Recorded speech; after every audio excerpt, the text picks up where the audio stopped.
which is plausible because Ebola is mainly transmitted through contact with infected blood or bodily fluids. But it can also be spread by the breathing and coughing of infected people.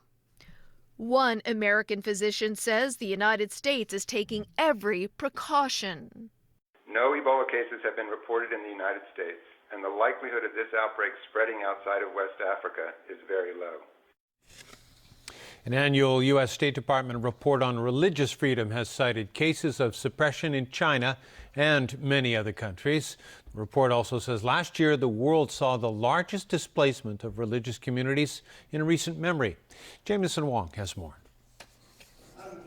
Muslims everywhere celebrating Eid and the end of the fasting month of Ramadan. This as the latest U.S. State Department report put religious freedom around the world firmly under the spotlight. According to the report, millions of Christians, Muslims, Hindus, and people of different faiths were forced from their homes in 2013 because of their religious beliefs. In Syria, the Christian presence is becoming a shadow of its former self following more than 3 years of civil war. Washington also cited examples of suppression of religious freedom on the mainland. In China, authorities harass Christians. They arrest Tibetan Buddhists simply for possessing the Dalai Lama's photograph. And they prevent Uyghur Muslims from providing religious education to their children or fasting during Ramadan. Kerry also mentioned the 12-year jail sentence handed down to Christian pastor Zhang Xiaojie earlier this month after he was convicted of gathering crowds to disrupt social order and fraud. The U.S. Secretary of State said Zhang was sent to jail for peaceful advocacy on behalf of his church community. The report has harsh words for North Korea, too, for its absolute and brutal repression of religious activity. The U.S. says the repression of fundamental freedoms creates an environment for violent extremism, as people who are denied religious freedom become alienated and vulnerable to recruitment by extremist groups. With this report, I emphasize we are not arrogantly telling people what to believe. We're not telling people how they have to live every day.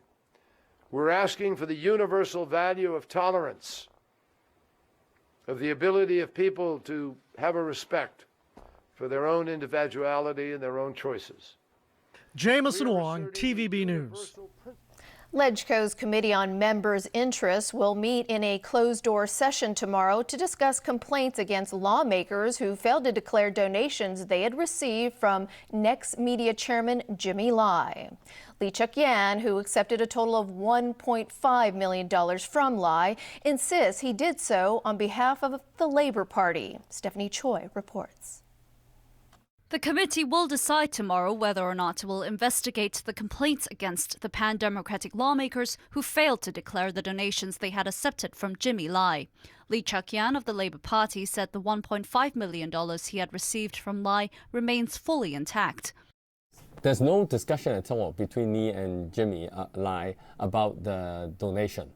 He just donated money, and then I, of course, received it on behalf of the Labour Party.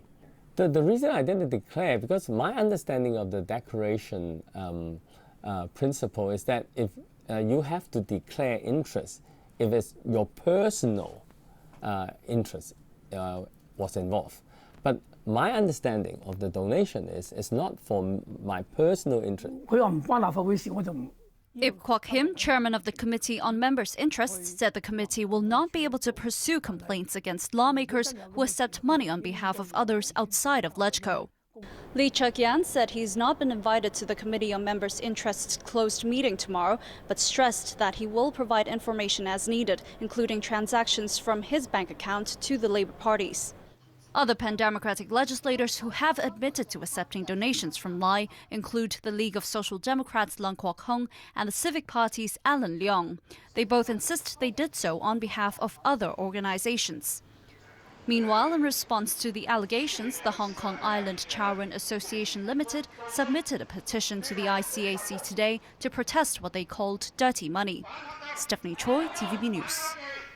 The new South Island line is expected to be completed by next year, and according to the MTR Corporation, the new rail link with a new signaling system will be more reliable than existing MTR lines. Evelina Lung reports. The new South Island line connects Admiralty with South Horizons on Ap Lei Chau. It is the second rail line in Hong Kong to use driverless trains. Today, the MTR Corporation expressed confidence that the train surface on the new line will be more stable compared to the existing rail lines. The South Island line's construction manager, Jimmy Poon, explained that if the trains encounter any problems, the control center will be able to start up the system's automatic self-repair mechanism, which will be able to tackle the problem straight away. The MTR Corporation also emphasized on the safety of the new trains, saying that they will have to go through a series of tests. Only the result of the test and commissioning is satisfactory, and after the result is approved by the relative government departments, the train will be ready for service in the South Island line. The new rail line is expected to be completed by the second quarter in 2015. However, it won't be in operation until the new Admiralty station is completed. Evelina Lang, TVB News. All right, Chris, over to you for sports. Yes, and Commonwealth Games to get us going. Jamaica's Usain Bolt saw his training partner and teammate fill in just fine for him at the Commonwealth Games in Scotland. Kamar Bailey-Cole won gold in the 100 meters, while Nigeria's Blessing Okagbare prevented a Jamaican double. Here's Jameson Wong. Keep your eyes on the middle of the track, especially that blonde blur. Nigeria's Blessing Okagbare matched her hair color with gold in the women's 100 meters. The 25-year-old upset seven-time Olympic medalist Veronica Campbell-Brown of Jamaica. Okagbare set a new Commonwealth record in the event of 10.85 seconds. Jamaica with a little bit of revenge in the men's 100 meters as Kamar Bailey-Cole came from behind to win gold in a time of 10 seconds flat. England's Adam Gemily took silver, while Mikel Ashmead of Jamaica claimed the bronze.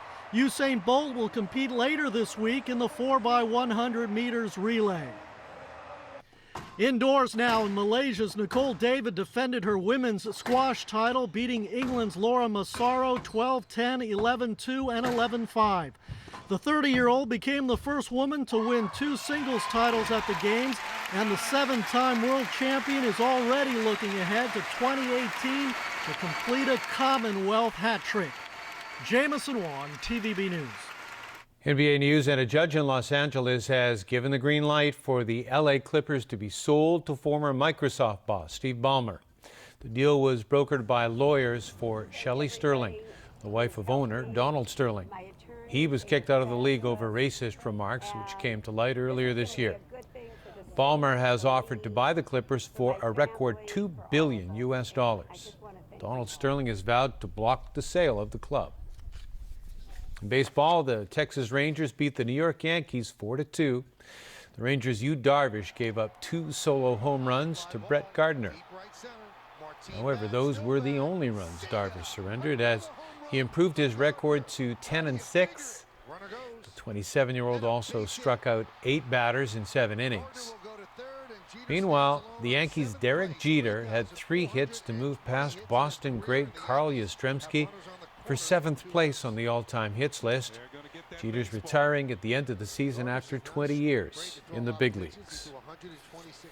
Zlatan Ibrahimovic and Paris Saint-Germain take to the field at Hong Kong Stadium tonight to play local club Kitchi. The French champions have spent the past few days in Hong Kong to the delight of many football fans. They missed out on seeing Ibrahimovic at the World Cup as Sweden failed to qualify for Brazil. PSG will open its season Saturday in Beijing against Guingamp in the French Super Cup.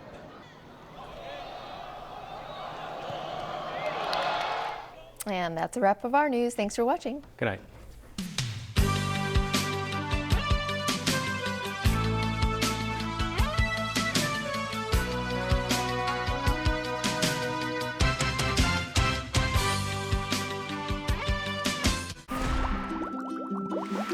Affectionate, Hello, very close. Are you curious? Intelligent, born with a gifted voice.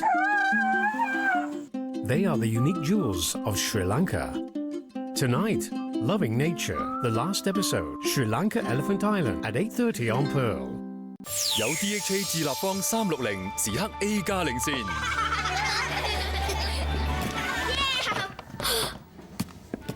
唔使擔心。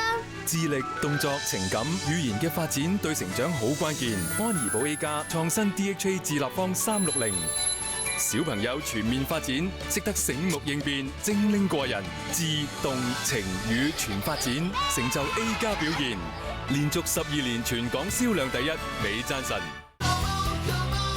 Sun Life Financial presents The Weather Report is brought to you by Sun Life Financial.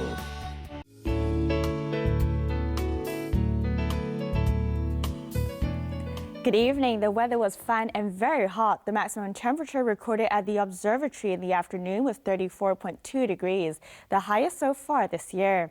And as tonight's situation chart shows, the tropical depression to the east of the Philippines was centered about 940 kilometers east-northeast of Manila.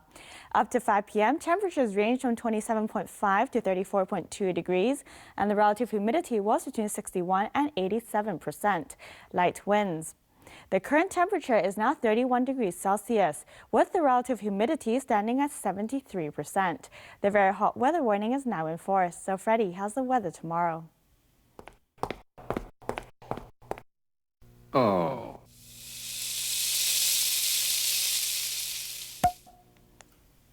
It will be mainly fine and very hot. Temperatures will range between 28 and 34 degrees. It will be very hot in the next few days. Tomorrow's air quality health index will range from low to moderate. The maximum UV index forecast for tomorrow will be about 12. And here's the latest global weather update. Cloudy in Shanghai and Xiamen. Sunny in Guangzhou, cloudy in Chengdu. Cloudy in Beijing and Seoul, bright in Tokyo. Thunderstorms in Bangkok, rain in Ho Chi Minh City, showers in Manila. Bright in Kuala Lumpur, showers in Jakarta.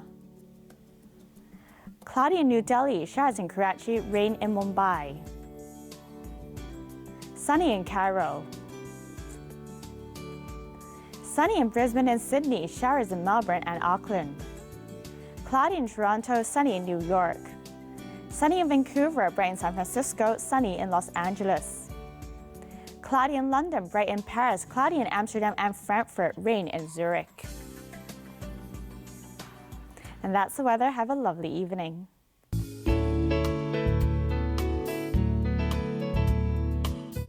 It was brought to you by Sun Life Financial. Life's brighter under the sun.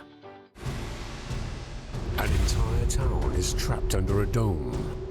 It changed everything, and it's going to kill us all. Now, the threat from above. Dude, it's the apocalypse. Is nothing compared to the threat from within. Command respect. So you're in charge now? Don't miss this summer's biggest event.